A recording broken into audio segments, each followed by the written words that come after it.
Olá pessoal, me chamo Rodrigo, esse é o canal da Reable e no vídeo de hoje a gente vai falar sobre a necessidade de controle, como isso vai acontecendo, a sensação que a gente tem de precisar controlar a pessoa que está fazendo um uso problemático, um uso abusivo de álcool e outras drogas. Eu vou falar um pouquinho de como aconteceu na minha situação com a minha mãe e talvez você se identifique, talvez o que eu traga para você ajude você na sua situação, na sua própria casa, tá bem? Então vem comigo.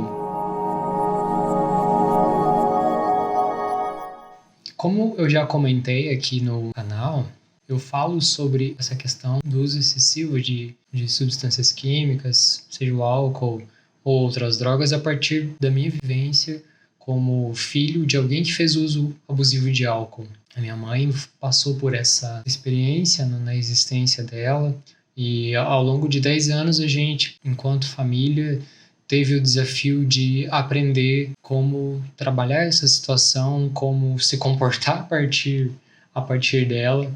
E a gente errou bastante nesse caminho, a gente teve bastante dificuldade em olhar para a pessoa que está fazendo o uso abusivo e entendê-la como alguém que ainda toma decisões, que precisa ser acolhida antes de ser julgada.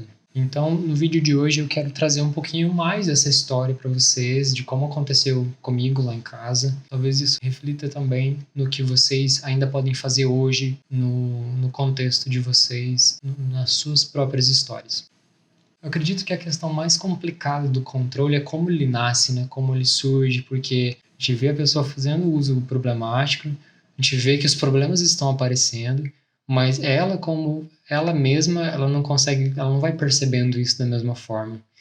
Muitas das vezes são vários episódios, um longo tempo, até que a pessoa também reconheça ou comece a notar algumas perdas, alguns prejuízos. E esse processo todo, para a gente que está olhando de fora, ele é um processo muito difícil, né? Porque a situação sobre o nosso ponto de vista, ela é uma situação que grita, né? Ela é muito expressiva, é muito óbvio para a gente que está olhando que aquilo não é sustentável, que a pessoa está fazendo mal para ela mesma, enfim. Quando isso acontece, e eu só consegui perceber isso depois de muito tempo olhando para a forma com que as coisas se conduziram, eu percebi como esse processo de dessensibilização que a gente teve ao longo do tempo prejudicou a nossa conversa, prejudicou a nossa capacidade de entender um pouco mais sobre os sentimentos da minha mãe lá em casa. O final da nossa trajetória lá foi o falecimento da minha mãe, infelizmente a gente perdeu ela.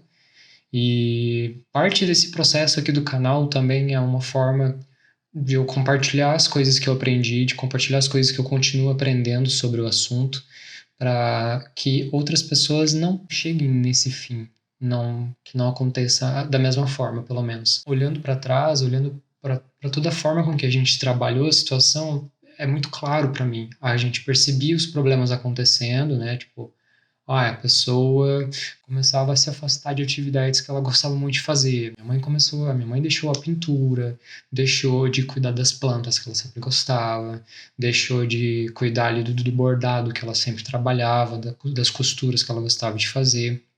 No nosso caso, o principal motivo do consumo abusivo foi problemas no relacionamento da minha mãe com meu pai, e a bebida servia para que a minha mãe não olhasse para aquele problema ali do relacionamento e se posicionasse de uma forma ou de outra, seja por uma separação ou por um perdão, por um diálogo, e construísse um reatar, né, mais estável. E claro, né, isso não é só coisa da minha mãe. No relacionamento onde existe uma quebra, não é uma só pessoa que perdoa. Eu entendo que o processo de uma traição, ele é um processo muito complexo. Quando aconteciam as discussões, inclusive, uma das respostas muito comuns a esse tipo de estresse da discussão era a bebida, era a cerveja, era o álcool.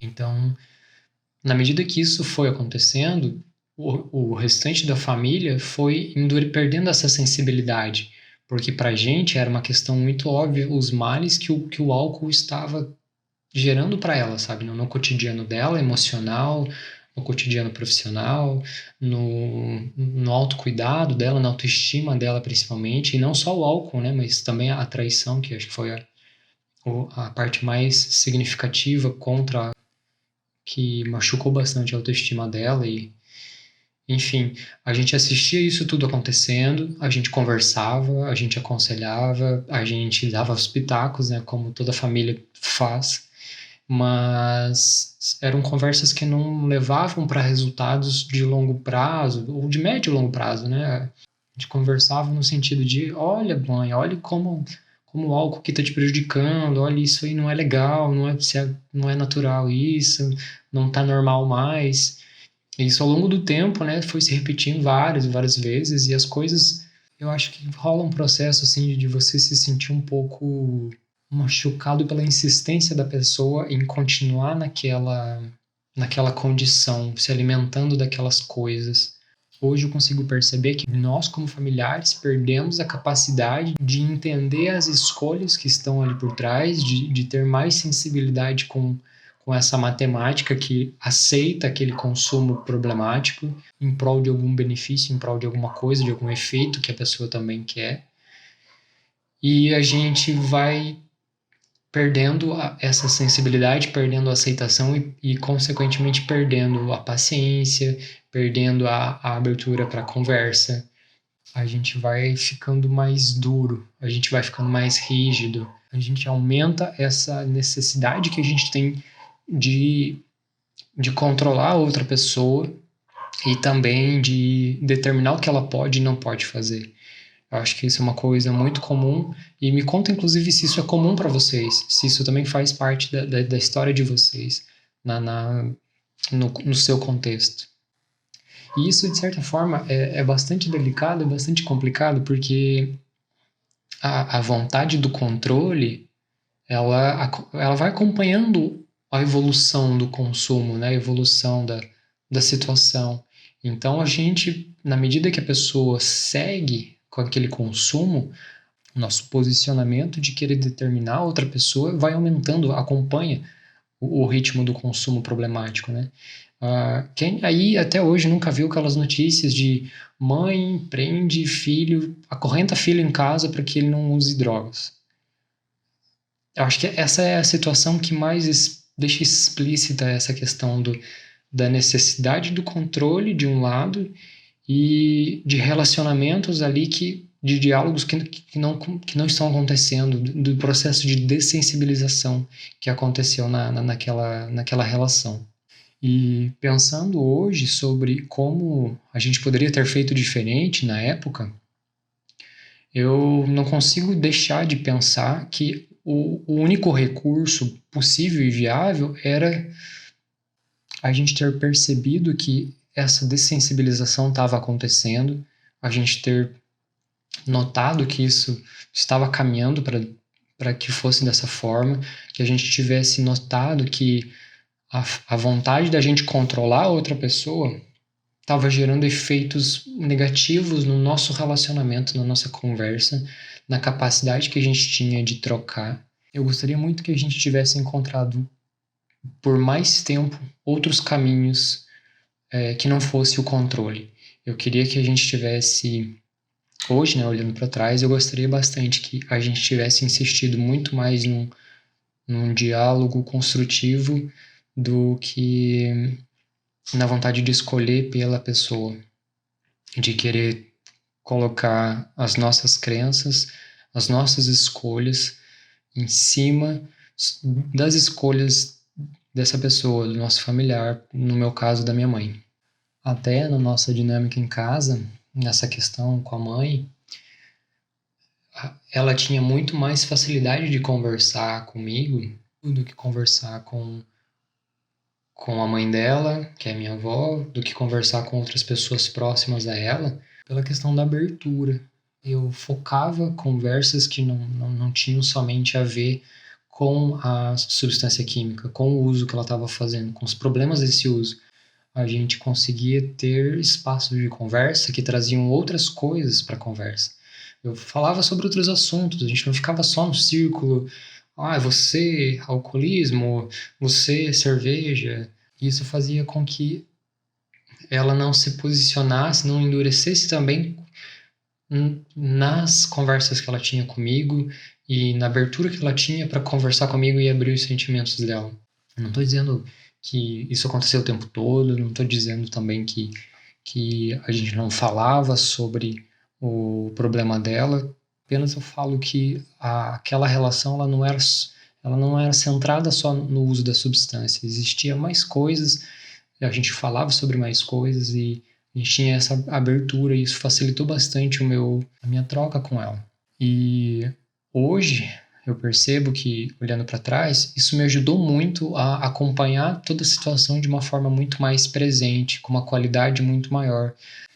Quando as outras pessoas próximas a ela não conseguiam conversar com ela, não conseguiam se aproximar para ter um diálogo sobre isso, as pessoas vinham para mim e me colocavam como esse canal de conversa. Não deve existir só um tipo de interlocutor nesse tipo de situação, mas eu quero ressaltar a importância de que alguém, consiga ter essa conversa, esse ambiente mais leve com a pessoa que está fazendo esse uso problemático, para que essa comunicação, para que esse diálogo seja leve em algum momento das relações dessa pessoa, para que não seja só pesado o tempo todo.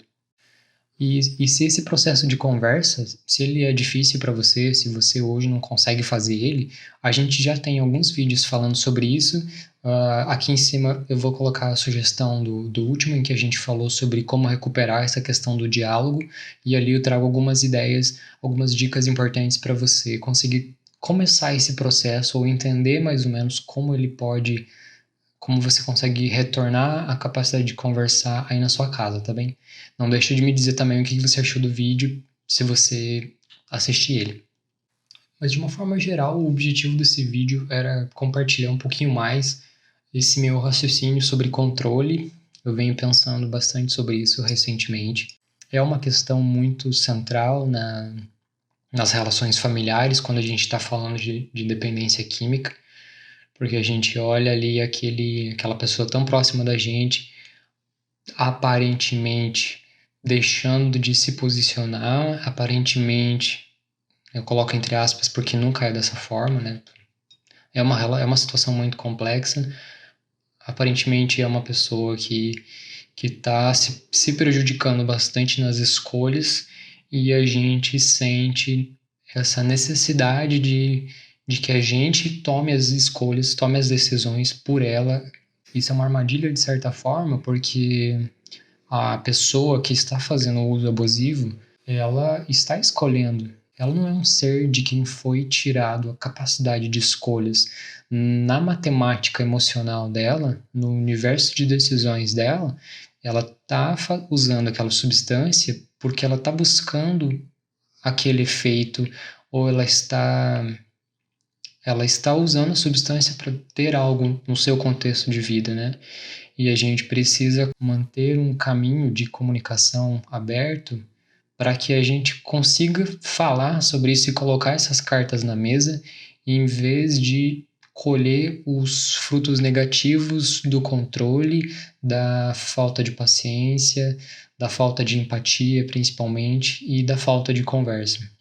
E se eu pudesse, assim, me dar uma dica, né? Se o Rodrigo de hoje pudesse dar uma sugestão para o Rodrigo do passado em relação a essa situação do controle, eu falaria isso para ele. Rodrigo, ou a sua mãe, ela está escolhendo, de certa forma, a substância, ela está buscando aquele efeito, e na matemática dela, isso está fazendo sentido, apesar de que ela sabe que ela também está sendo prejudicada de alguma forma. Não queira colocar sua vontade sobre ela, ela está escolhendo, ela é um ser que faz escolhas e toma as decisões por si, ela tem direitos, mas ajude ela, conversando, dialogando, a refletir 50 vezes mais sobre isso, para que ela tome decisões melhores para ela, no contexto dela, com os valores dela, se torne um espaço de acolhida para ela, para que ela sinta que em você ela tem um espaço para para conversar sobre aquilo, para refletir sobre esse consumo, sobre as situações decorrentes desse consumo e que você apoia ela, independente das situações que possam acontecer, o que não significa que você será totalmente permissivo, apenas que você não está colocando a capacidade dela de decidir de lado e se posicionando como se só o que você pensa, acredita, é a realidade total. Inclusive, eu acho que quando a gente fala de pessoas, eu acho que esse é um dos cuidados principais. A gente não pode entender que só um caminho, só uma forma de lidar com a situação vai dar certo para todas as pessoas. Nunca é só um tipo de caminho. O que deu certo para uma pessoa não vai dar certo para outra. Esse também é um ponto que eu deixo bastante explícito aqui nesse nosso canal, né? E como eu já falei também, o meu ponto de fala é o de um familiar de alguém que faleceu por uma doença relacionada ao consumo abusivo. Eu não sou formado na área, eu não tenho essa especialização ainda, mas compartilho com você aqui os meus aprendizados que eu tive na época e que eu continuo tendo, porque cada vez mais eu estudo sobre isso para ajudar mais pessoas com as informações aqui no canal, para que elas não percam pessoas que elas amam por coisas que elas podem aprender mais rapidamente e trabalharem de formas diferentes. Esse é o vídeo de hoje. Ele é um vídeo mais reflexivo, de certa forma, porque eu entendo que a gente precisa pensar sobre essas coisas com qualidade para se posicionar de forma diferente. E eu espero realmente que o vídeo tenha ajudado você. Me fala um pouquinho de como é essa questão do controle para você aí na sua relação com seu familiar, com o seu, seja o seu companheiro, sua companheira, seu filho, sua filha, seu irmão, de repente. E é isso, a gente segue por aqui. Até a próxima semana. Abraço.